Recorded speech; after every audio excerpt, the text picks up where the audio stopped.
Every Wednesday morning at this time, we check in with our friends in Ottawa at the Blacklocks Reporter, the only reporter-owned and operated newsroom that is covering our nation's capital with neither the politics nor the punditry. It is Tom Korski who is the managing editor there as we mind Ottawa's business on Wednesday mornings. Tom, good morning. Morning, Mike.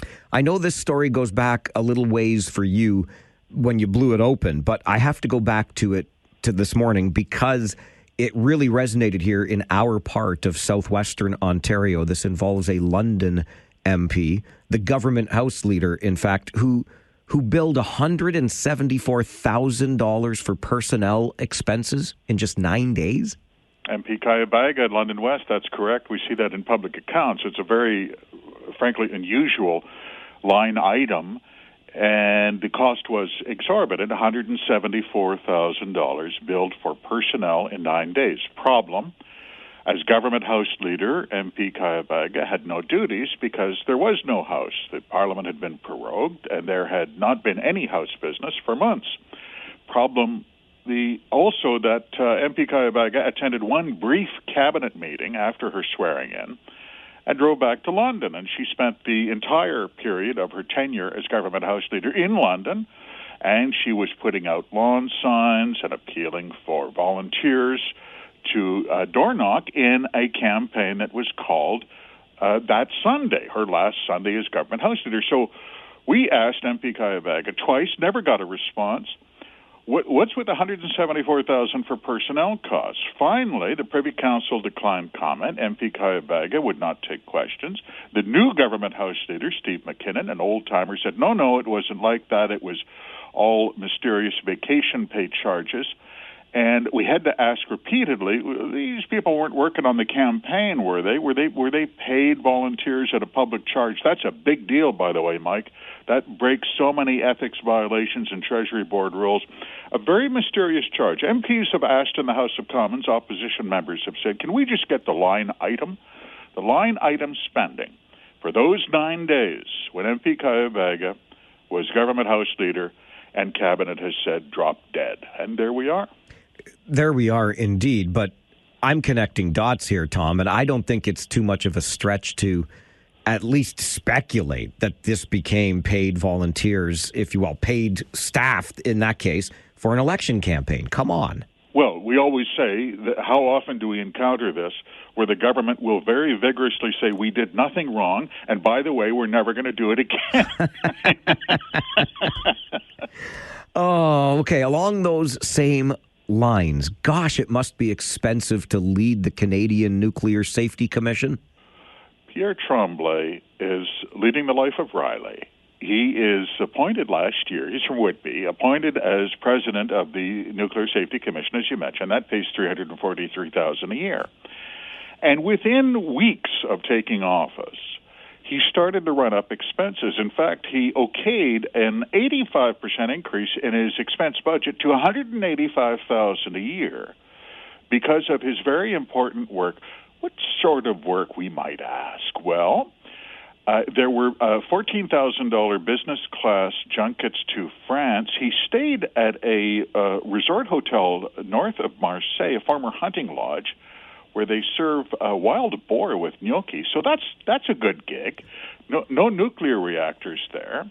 There was $9,000 for a business class flight to Vienna. My favorite, though, was only losers take the train or, heaven forbid, get stuck in traffic.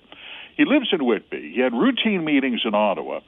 So he would take a limo to Pearson and then the Porter flight to Ottawa 37 times.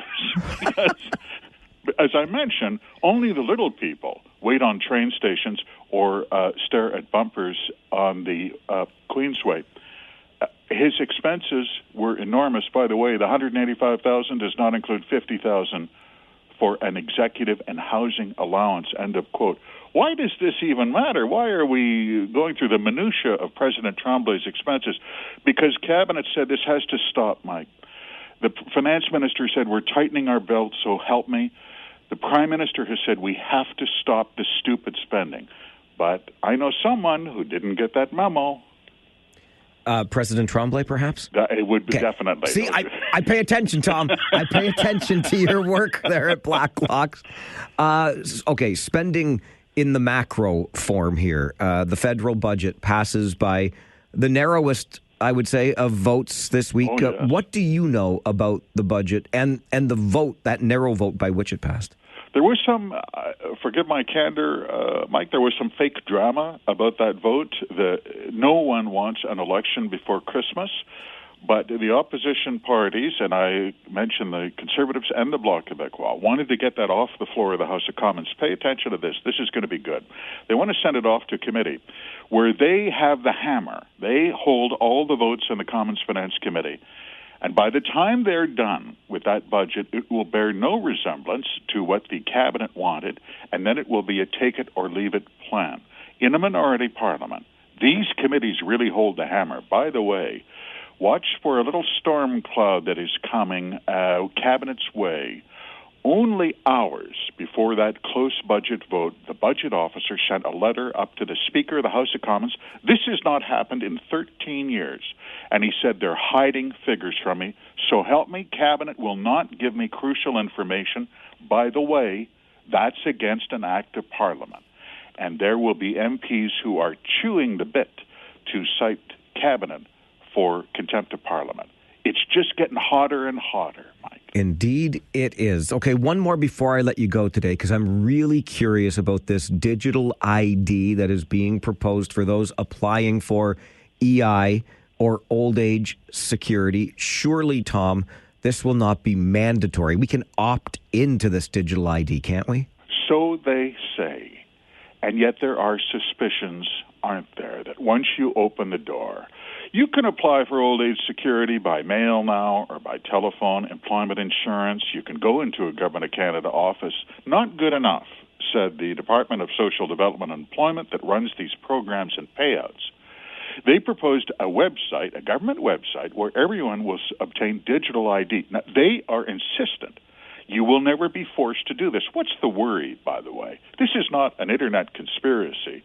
There are MPs and parliamentary committees who have said, forget about any national ID system in Canada. It's un-Canadian. It's a violation of your privacy. Forget it.